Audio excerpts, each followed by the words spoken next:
లోనే పత్తేకాన్పేటలో లావణ్య అనే విద్యార్థిని ఆత్మహత్య చేసుకుంది. అయితే ప్రియాంక అనే స్కూల్లో ఈ విద్యార్థిని 10వ తరగతి జరుగుతుంది. ఆ యొక్క మధ్యాహ్నం భోజనానికి అని చెప్పి ఇంటికి వెళ్ళిన తర్వాత ఈ యొక్క లావణ్య ఆత్మహత్య చేసుకోవటం కూడా జరిగిందని మనకు తెలుస్తూ ఉంది. ప్రస్తుతం మనతో పాటు వారి తల్లిదండ్రులు కూడా ఉన్నారు. వారిని అడిగి ఏం జరిగింది ఏంటి అన్న విషయం కూడా తెలుసుకుందాం. అమ్మ, ఏం జరిగింది ఏంటి, ఎన్ని గంటలకు పాప వచ్చింది, మీరు ఎప్పుడు చూశారు, అసలు ఏం జరిగింది? నా తెలీదు అన్న, ఆయన ఉన్నాడా? చెప్పు, జరిగింది చెప్పు. మా బాధలో ఉండేది చెప్పు. నీ బిడ్డకి న్యాయం జరగాల చెప్పు. నాకు ఫోన్లు చేశారా? 12:30కు వచ్చిందంట సార్. మా బాబు ఉన్నాడు పక్కన, ఈయన ఉన్నాడు. నేను ఫోన్ చేశారు, చెప్పలేదు. ఆటోమేటిక్గా మా సార్ని తీసుకొని బండి మీద వచ్చేసాను. వచ్చిన తర్వాత అమ్మాయి కొంచెం అటు ప్రెస్ చేస్తే కొంచెం ఊపిరి వచ్చింది అని వెంటనే బండి ఉన్నింది, బండి మీద ఎక్కిచ్చేసి పంపించేశారు అక్కడ ఉండేవాళ్ళు. ఆ అమ్మాయి వేరే హాస్పిటల్ పోయిన తర్వాత అమ్మాయి ట్రీట్మెంట్ అయితే ఇవ్వలేదు. ఆమె నేను వచ్చిన తర్వాత కాళ్ళు అవన్నీ బాగా ప్రెస్ చేస్తున్నాను, చేతులు కాళ్ళు అన్నీ ప్రెస్ చేస్తున్నాను. ఒకరోజు గుండు కూడా కొట్టుకుంటునింది, కన్ను కూడా మోస్తా, నోరు కూడా ఒకరోజు అట్టుంటునింది. అవును, వాళ్ళు చెప్పిన ఏం మేడం ట్రీట్మెంట్ ఆక్సిజన్ అయినా పెట్టండి మేడం, అమ్మాయి కొంచెం కదలుతుంది అని అంటే, ఆడ కదులుతుందమ్మా ఏందమ్మా అని చెప్పింది. అబ్బాయి ఇచ్చి వాళ్ళు ట్రీట్మెంట్ కూడా ఇవ్వలేస్తారు అసలుకి. వెంటనే పోలీసు వాళ్ళు వచ్చారు, వెంటనే తీసుకొని ఆమె వచ్చారు. ఇక్కడికి వచ్చిన తర్వాత సూసైడ్ చేసుకున్నప్పుడు మీరు ఇంట్లో ఉన్నారమ్మా? ఎవరు లేం సార్. మీకు ఎలా తెలిసింది? నాకు మా బాబు అన్నానికి పోయేసి వచ్చాడు. ఆ అబ్బాయి, ఈ అమ్మాయి 12:45కి వస్తుంది.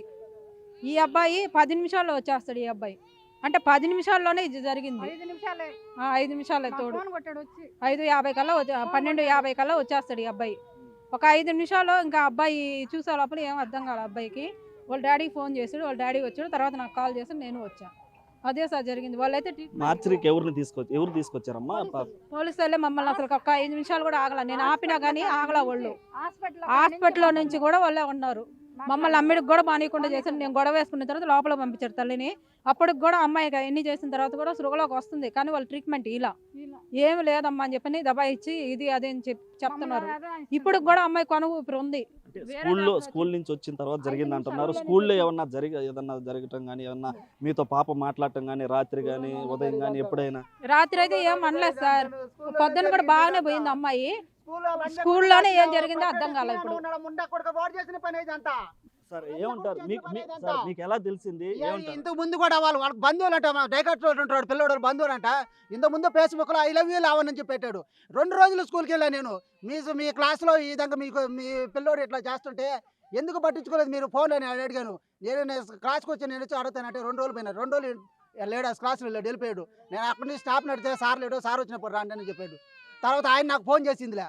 2 రోజులు లేకపోతే కట్ట దాని అట్ట మాయం చేసిండు. ఇదంతా జరిగింది కారణం స్కూల్ వాళ్ళే చేసింది. స్కూల్లో ఏం జరిగింది సార్ అసలు? ఇప్పుడు ఎవరైనా పాపకి మెసేజ్లు పెట్టడం కానీ మెసేజ్లు పెట్టారు స్కూల్లో. స్కీమ్ ఆ పాప క్లాస్మేట్ అను ఆ సీను సార్ వాళ్ళ బంధు అబ్బాయి డైకాస్ రోడ్ ఉంటాడు. ఆ అబ్బాయి మెసేజ్ పెట్టాడు, ఐ లవ్ యూ అని మెసేజ్ పెట్టాడు. సీను సార్ ఎవరు? ఆ ప్రొపరేటర్ స్కూల్ టీచర్ కదా, ప్రొపరేటర్ ప్రియాంక స్కూల్ ప్రొపరేటర్ ఆయనదే స్కూలు. ఆయన చేసిన ఆయన వల్ల ఇదంతా జరిగింది. ఒకసారి మా బిడ్డ ఒకసారి తప్పు చేస్తే స్కూల్ పిలిపించి నన్ను అడిగాడు. అదే నా తిప్పులో ఇంకో బిడ్డ తప్పు చేస్తే స్కూల్ పిలిపించరా? ఏదో జరిగింది. ఇదంతా జరగడానికి కాలం స్కూల్ అతను చేసిన పని. అది పాప చేసుకున్న పనే కాదు, ఎవరో చేసిన పని. అది పాపకు అందదు. అది పాప చేసిన పని కాదు, ఎవరో చేసిన పని. అది ఉదయం మార్నింగ్ నేను 8:30కి టిఫిన్ తెప్పించాను. టిఫిన్ తినింది, డాడీ అని చెప్పి వెళ్ళిపోయింది. మళ్ళీ 12:40కి ఇంటికి వస్తుంది సార్ భోజనానికి. 12:40కి భోజనానికి వచ్చేసి భోజనం చేసేసి మళ్ళీ వెళ్ళిపోద్ది. 1 గంటకి వెళ్ళిపోద్ది. వేరే అబ్బాయి ఇబ్బంది పెడుతున్నాడని మీకు తెలిసింది. అయితే ఇప్పుడు అబ్బాయిని మందలించడం కానీ, అబ్బాయితో మాట్లాడడం కానీ చేయడం, స్కూల్ కానీ మీరు కానీ? అది నేను ఆయనకు చెప్తే ఆయన నేను మందలిస్తాను, నేను మాట్లాడుతాను, నేను చేస్తానని చెప్పిండే కానీ మమ్మల్ని ఆడ పిలిపించి చేసింది ఏం లేదు. నేను మాట్లాడతానని చెప్పాడు ఆయనది. ప్రధానంగా మీ పాప లావణ్య చనిపోవడానికి కారణం ఏమంటారు? ప్రధానంగా మా పాప చనిపోవడానికి కారణం మెయిన్ స్కూల్ మేనేజ్మెంట్ వాళ్ళే. Management Srinu sir, Priyanka school proprietor. మీరేమంటారమ్మా పాపకి? అమ్మమ్మ సార్, నా కూతురు. మేము పోయాలేక హాస్పిటల్కి తీసుకొచ్చుంటే ఒక్క నిమిషం స్కూల్ నుంచి ఆడికి వచ్చేదానికి పోలీసు వాళ్ళు అప్పటికే వచ్చేసి మా మనవని తీసుకోపోయి ఎంకరేజ్ చేసి పక్కన పెట్టేసి ఎస్సీ కానిస్టేబుల్ ఎస్సీ ఎస్సీ వాళ్ళతో మాట్లాడుకొని వచ్చి తర్వాత నా మనోని బయటకు తీసుకొచ్చి మేము హాస్పిటల్ కాడకు పోతే కానీ లేదని చెప్పని పోస్ట్ మార్టం వచ్చి సార్ చిన్న బిడ్డ అన్నా కూడా కాదు పోస్ట్ మార్టం పోవాల్సింది అని చెప్పి సార్ మీ నెంబర్ అన్నా ఇంటి సార్ అంటే నెంబర్ కూడా ఇలా మాకు పాండి అని చెప్పి అంబులెన్స్ పిలిపించి మమ్మల్ని హైదరాబాద్ తీసుకొచ్చి మళ్ళీ వెళ్ళిపోయి సార్ ఎంక్వైరీ చేస్తున్నాడు. ఈ రోజు ఇప్పటి నుంచి జరిగిన కాడి నుంచి 12-5 నిమిషాలకు చనిపోయింది. అమ్మాయి రావటం 5 నిమిషాల టైం చనిపోయింది.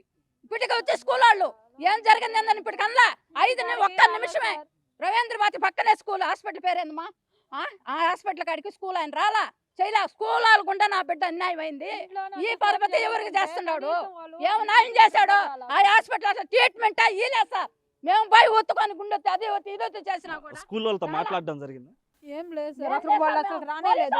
రెస్పాండ్ కాలేదు సార్, అసలు ఎవరు కూడా అక్కడికి రాలేదు. అసలు మేము అడుగుతుంటే హాస్పిటల్ ఇంటి దగ్గరకు కూడా రాలేదు. అమ్మాయి ఆ సిచ్యువేషన్ లో ఉంటే వాళ్ళ ఇంటి దగ్గరకు కూడా కనీసం రాలేదు సార్. వాళ్ళు వచ్చి కూడా హాస్పిటల్ కన్నా తీసుకోపోయేదానికి తలా ఒక చెయ్యనే వేయొచ్చు కదా. వాళ్ళు ఎవరు కూడా రాలేదు సార్. నేనే నా బిడ్డ నేను ఆయన పట్టుకొని వేరే వాళ్ళ ఆటో బండి పోతుంటే దాని మీద బతులాడి ఆవిడ ఎక్కించుకొని ఆవిడ వచ్చేస్తున్నాం సార్. ఆయన తీసుకొచ్చి హాస్పిటల్ పోతే ట్రీట్మెంట్ కూడా ఇవ్వలేదు సార్. అన్ని ఆడ పడేస్తున్నారు, అమ్మాయిని పట్టుకు ఆడ పడేస్తున్నారు. అయితే ఇటు మొత్తం మీద నెల్లూరు నగరంలో చోటు చేసుకున్నటువంటి ఘటన ఏదైతే ఉందో ఆ కుటుంబ సభ్యులంతా కూడా తల్లిదండ్రులు కన్నీరు మున్నీరు అవుతున్నారు. ఆ యొక్క లావణ్య సూసైడ్ చేసుకోవడానికి స్కూల్లో మరో విద్యార్థి ఇబ్బందికరం పెడితేనే ఆ విషయంలోనే సూసైడ్ చేసుకొని ఉంటుందని చెప్పి తల్లిదండ్రులు కూడా ఆరోపిస్తున్నారు. మరో పక్క పోలీసులు కూడా టైం ఇవ్వకుండా ఆ యొక్క మార్చరికి తరలించడం కూడా ఘోరం అని చెప్పి కూడా తల్లిదండ్రులు అయితే కన్నీరు మున్నీరు అవుతున్నటువంటి పరిస్థితి. కెమెరామెన్ మనోజ్తో Surendra, big TV, Nellore mortuary నుంచి.